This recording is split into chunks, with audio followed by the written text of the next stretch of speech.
पूर्व विभागातील प्रसिद्ध आणि नावारूपाला आलेल्या पद्मशाली शिक्षण संस्थेची पंचवार्षिक निवडणूक 21 जुलैला होणार असून या निवडणुकीसाठी 61 अर्ज प्राप्त झाले होते। त्यापैकी 31 उमेदवार रिंगणात उतरले असून ही निवडणूक 21 जुलै रोजी होणार असल्याचं निवडणूक निर्णय अधिकारी गणपतराव कदम यांनी सांगितले। ते काय म्हणतात पाहूया। निवडणूक निर्णय अधिकारी पद्मशाली शिक्षण संस्था सोलापूर या संस्थेच्या विश्वाससंधारक मंडळाच्या निवडणुकीसाठी एकूण 83 अर्ज प्राप्त झाले होते।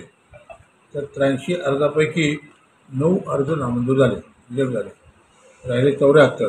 त्यापैकी बऱ्याचशा जणांनी डबल ट्रिपल असे अर्ज दिले होते। असे अर्ज 16 कमी झाले आणि 61 अर्ज राहिले एकूण। तर 61 अर्जामधून 16 अर्ज विड्रॉ झाले, 16 आणि 8 का झाले। 61 पैकी रिंगणात 31 राहिले, म्हणजे 30 विड्रॉ झाले। 30 विड्रॉ 31 उमेदवार रिंगणात आहेत। त्यापैकी 25 उमेदवार निवडून द्यायचे आहेत। मतदानाची तारीख आहे 21/7/2024। सकाळी 7:30 ते सायंकाळी 5 असं म्हणजे 6 वाजता सुरू होणार आहे आणि झाल्यानंतर निकाल ताबडतोब होणार। 5ला संपणार मतदान, 6ला मतमोजणी सुरू, मतमोजणी संपली निकाल। पद्मशाली शिक्षण संस्थेचे सचिव दशरथ गोप आपल्या उत्कर्ष पॅनल संदर्भात अधिक माहिती देताना काय म्हणाले पाहूया। पद्मशाली शिक्षण संस्था या संस्थेची या पंचवार्षिक योजनेचं 2024 व 2029चं आजचं अर्ज माघार घेण्याचा दिवस होता। आजच्या अर्ज माघार घेण्याच्या दिवशी एकूण 31 अर्ज शिल्लक राहिले। तिथं 25 पाहिजे तिथे 31 अर्ज शिल्लक राहिले आणि 6 अर्ज जास्त असल्यामुळे निवडणूक अटळ झालेली आहे। त्यामुळे निवडणूक होणार आहे। या आमच्या एकूण संस्थेच्या प्रगतीच्या आम्ही आता उत्कर्ष पॅनल म्हणून पॅनलचे नाव जाहीर करत आहोत। त्या उत्कर्ष पॅनलच्या एकूण 25 उमेदवाराची यादी याप्रमाणे आहे।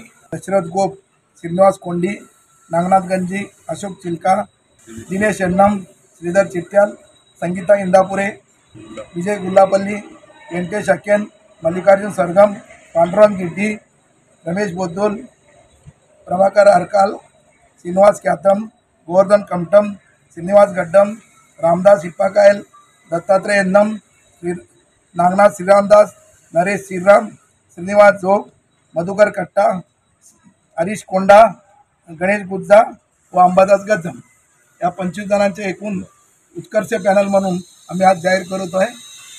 या बरेचसे लोक आपल्या समाज बांधव बिनविरोध करण्यासाठी प्रयत्न केले, पण काहींच्या अटळ म्हणजे काही सभासदांचा इगो प्रॉब्लेममध्ये आल्यामुळे हे निवडणूक अटळ टाळलेले नाही। त्यामुळे आम्ही सभासदाच्या या निर्णयाला मान्य करून निवडणूक सामोरं जाऊ। 7 लोकांना नवीन संधी दिलेली आहे। 7 सभासदांना कशासाठी निवडून जा हे चित्र गेल्या 5 वर्षात, गेल्या 15-20 वर्षात आम्ही बदललेलं आहे।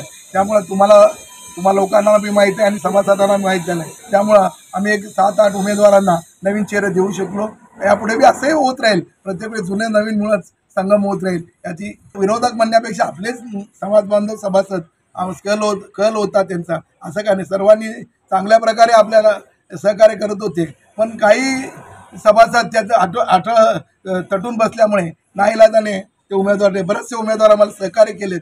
त्यांना शब्द दिलो होतो सामून घेण्याचं, तरी आणि शब्द जरी पुढं घेत असलं तरी त्यांनी माघार घेऊन आम्हाला सहकार्य केलेलं आहे। कुठलाही प्रस्ताव नव्हतं, आपण सामोपचार कसा असून त्यांचाही प्रस्ताव होतं, पण काही उमेदवारांचं इच्छा होती की आम्ही निवडणूकच होऊ द्यायचं, असं काही लोकांचं असल्यामुळे तिथं निवड पॅनल झाली नाही। व्यक्तिद्वेषामुळे हे निवडणूक झाली।